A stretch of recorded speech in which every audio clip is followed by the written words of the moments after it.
Hi, my name is Harold Goodman. I'm an osteopathic physician and surgeon in Silver Spring, Maryland. And today I'd like to demonstrate on an actual patient the lymphatic technique that was taught to me by Ann Wales, DO, Doctor of Osteopathy, who learned it from William Garner Sutherland, DO. And I have been using this with every single patient since the very beginning of COVID, and not a single patient in my practice has gotten COVID who has gotten this treatment.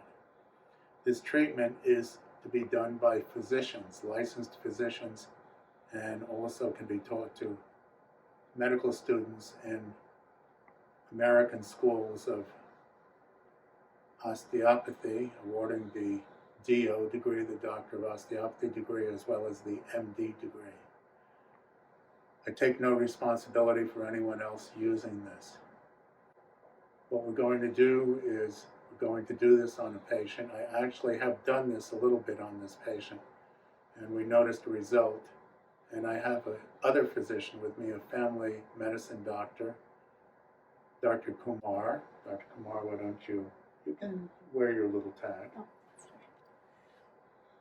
So, I'm a family medicine physician now in a neuromuscular medicine residency. You can look at her. Planning on doing this full time. Okay, great. And she's in Southampton Hospital in Stony Brook, New York. And she's spending some time studying with me. But we have a patient here who fell. And as a result of falling, her left ankle and foot and part of her leg was swollen and very, very warm as a result of inflammation. And both Dr. Kumar and I examined the patient, and we found the area swollen. We found the area very warm. And I did the procedure I'm going to demonstrate. And what did you notice, Dr. Kumar, afterwards? What did you notice in your examination? The warmth has reduced as well as the swelling went down. And patient, do you have any feedback? Yes, it feels a little better. Okay, cool. So I'm going to explain what I'm doing. I'm going to be demonstrating it. And then I also will talk a little bit about how this can be used. So the very first thing I do is I stand on the right side of the patient and I find the clavicle. The clavicle goes all the way from where the sternum is, and it's going not just to the top of the humerus, it's going all the way over. So the clavicle is actually about this long. It may seem like it's this long, but it's this long. It's a big bone, and the clavicle is not straight. It's curved around a little bit. What you're going to do is you're going to put your finger under the clavicle, next to the sternum, and you're going to go laterally, tracing along the underside of the clavicle, and you're going to find a little depression. Like this, you just fall into the depression. I take I'm right-handed, I'm taking my left hand, I'm putting my middle finger over that area of the depression. I'm taking the middle finger of the right hand. I am going to be going like this, very gently, over the area here, the thoracic duct, where the lymphatic system dumps into the venous system. I'm doing that on this side. Do it about 25 times if you can't feel what's happening. And then I'm coming over to the right side. I'm just going to put this over here so we can see. Here's the clavicle, here's the sternum. I'm coming underneath to that depression. Same thing, my middle finger of the left hand here. The right hand on top of the middle finger.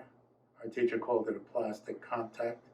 And I'm very gently doing this. What this is doing is it's opening up the thoracic ducts. The thoracic duct on the left side covers everything here, 3/4 of the body. On the right side, it covers right in here. That's the area of the lymphatics. Lymphatics govern the immune system. That's the reason why this is so effective as far as building immunity. It's more effective in building immunity than anything else I have found.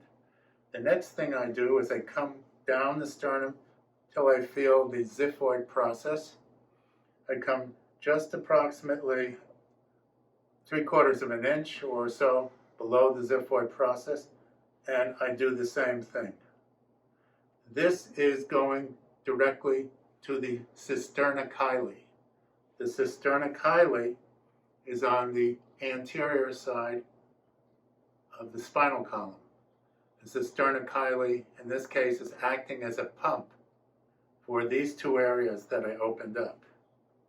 And then the final thing I do is I find the ASIS right here. I come superior to it, and my hand is over the area of the omentum.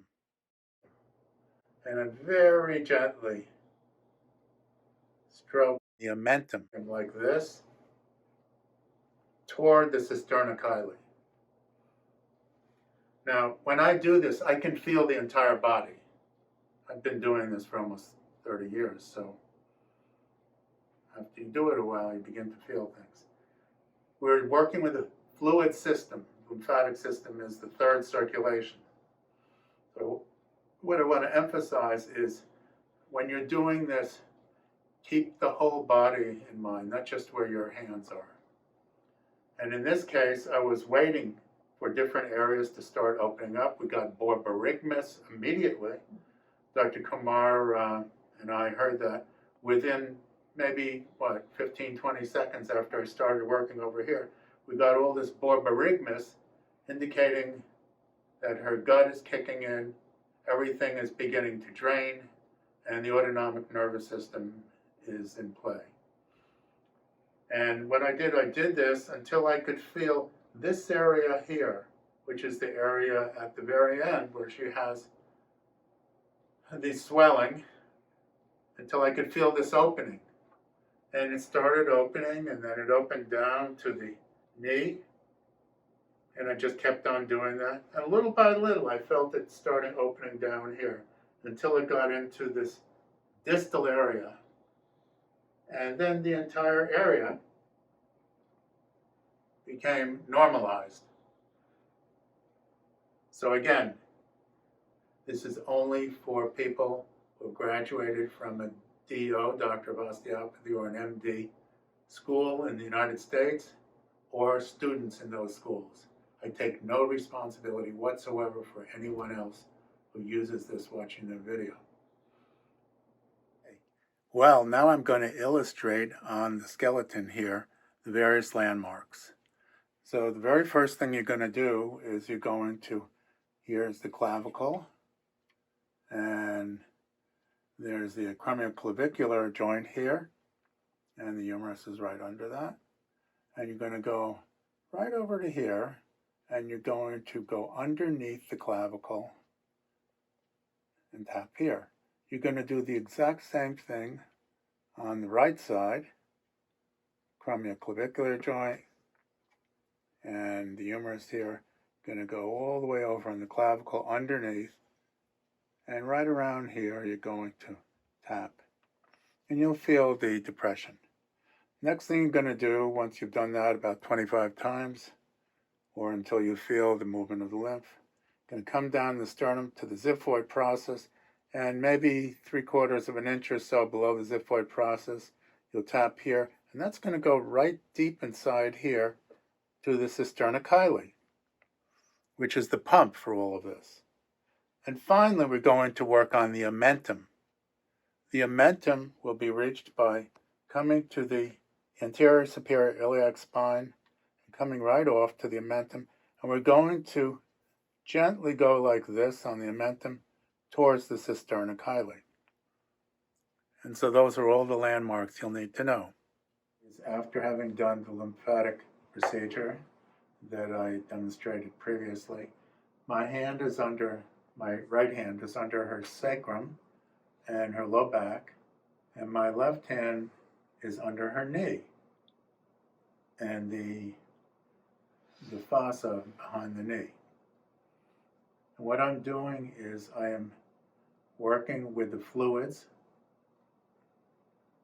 and also the connective tissue, the fascia, to take out any strains or pulls that in any way impede the flow of the lymph. And as I've been doing this, I've been hearing borborygmus, which I mentioned previously, and the patient has mentioned, you said you noticed something with your foot? Feels less swollen. She says it feels less swollen, and we're going to see later on when she stands up how it was. Now, why did you originally come to me? I have a drop foot. A drop foot on the left, Yes. which is the same side that this is all taking place. And how long had you had the drop foot? It's been a couple of years.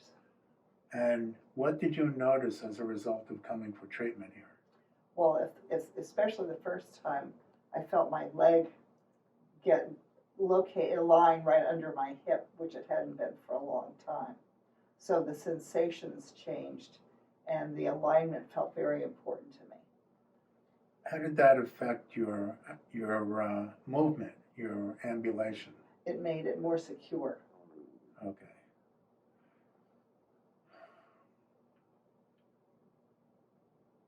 There is not much treatment for people who have drop foot, but I've treated people with drop foot, and every single one of them is different. There is no recipe for treating them. You have to treat the person who has the problem. We don't treat problems, we treat people who have problems. And as a result of putting my hands on the patient, I'm able to feel, I've been doing this for 30 years, I'm able to feel what her body is doing. And one of the things I'm looking for is where is the center of inertia? Because wherever the center of inertia is in the body, that's where the body is trying to fix things, is trying to change things, it's trying to change the function, the way things work. And so what I'm doing here, now I can feel things between my right hand and my left hand have really opened up a lot. I'm just going to be here a little longer, and then I'm going to go south, go further distal. But the treatment actually is very gentle. Are you feeling me doing anything? Not doing anything, but I could feel more flow. So she says she can feel more flow. And I can feel now a heat going between my hands, and I'm feeling the fluids functioning in a very different way than I previously did. And now there's a big wave that just went through here. Like you have a wave in the ocean, a big, big wave just went through here. And I feel that when things have really begun to resolve. Now what I'm going to do is I'm going to take this hand, I'm going to put it here, and I'm going to hold on to the knee, the leg, the ankle. And I have my hands inferiorly over both malleoli, and superiorly I'm over the top of the tibia and the fibula. And I'm getting a sense for how things are moving in the fascia and in the fluids. And you can hear more borborygmus. So this is a systemic treatment. I'm not just treating where my hands are, it's a systemic treatment. Osteopathic treatment, the way my teachers taught me, and they were taught by their teachers and so forth, going all the way back to Dr. Still, who started the first school of osteopathy in 1892 in Kirksville, Missouri. That's where I graduated in 1987. The Kirksville College of Osteopathic Medicine. Previously, the Kirksville College of Osteopathy and Surgery. Previously, American School of Osteopathy.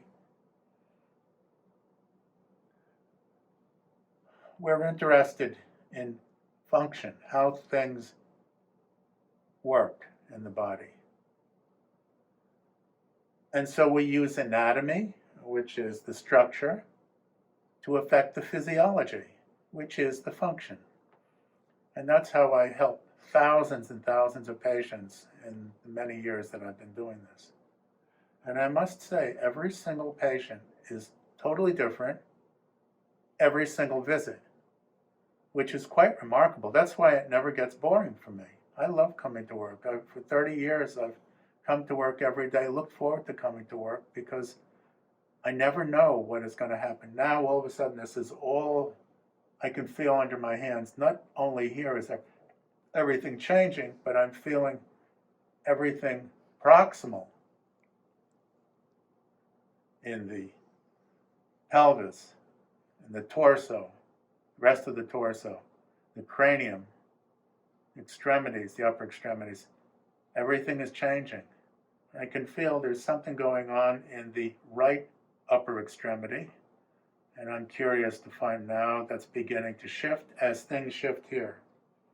And you'll notice that the left lower extremity is directly opposite to the right upper extremity. And so very often we do have these kinds of relationships that manifest during treatment.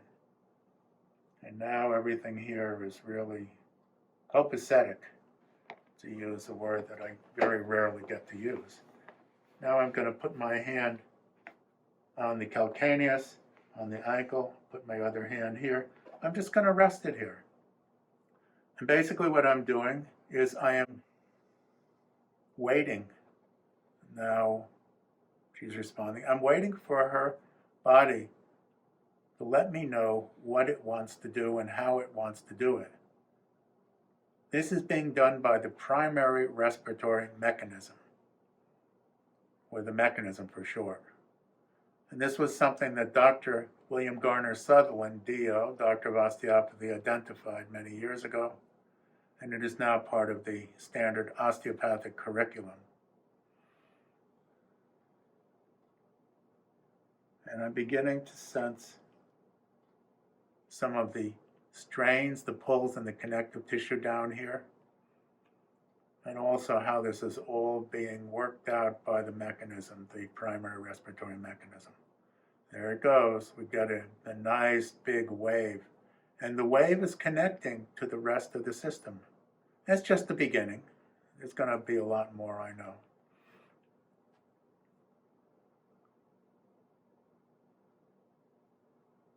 And I feel a direct connection now between this foot and ankle, which was all swollen up and very, very warm and inflamed when I first examined the patient, and the whole rest of the body. What we want is every part talking to every other part. That's the way it is with a healthy person. It's not like one part is isolated and having no contact with the rest. We want everything to be talking to everything else. There you go. Now I can feel this expansion and contraction down here, which I know to be normal. And Dr. Kumar, would you come over and examine this foot and ankle, please? So when I compare the two, it's definitely less swollen, less warmth. You can even see some more wrinkling that she didn't have when she first came in. And I even noticed her breathing change. Yes, absolutely. Becoming deeper. And patient, how are you doing? I'm doing great. I'm great. Because I could actually feel while you were working that my hip wanted to turn. Yeah. It was letting go and turning on its own, and that my breathing deepened, and the foot feels less expanded. Cool. Now, we're going to have you stand up in a moment. Okay. So now you are standing, and so tell us, what have you noticed? Significantly less swelling, and that it was easier to get my shoe and my brace on. And when I walk, I feel like I have significantly more room in my shoe and less. It feels much less tight. And so this is entirely from classic osteopathic treatment based on a very specific osteopathic diagnosis. And I want to emphasize again, this is only done by licensed osteopathic physicians and surgeons and MDs who've been trained by us. And we take no responsibility for anyone else doing anything like this. This is an educational video for our physicians community, hoping that you will utilize the work on the lymphatic system, which governs all inflammation in the body. It governs the immune system. Anybody, and that includes all of us, who can benefit from having an improved immune system, improved movement of fluids between the cells, intracellular, extracellular, will tremendously benefit from this treatment. And here we have a case of a patient who came in with a very swollen limb, could hardly fit it into her shoe. She received a treatment which was maybe about a half an hour in total. And now, how you doing? In my shoe, I'm fine. Well, and your shoe is where it was. Yes, Okay, well, thanks for helping us out. you're welcome.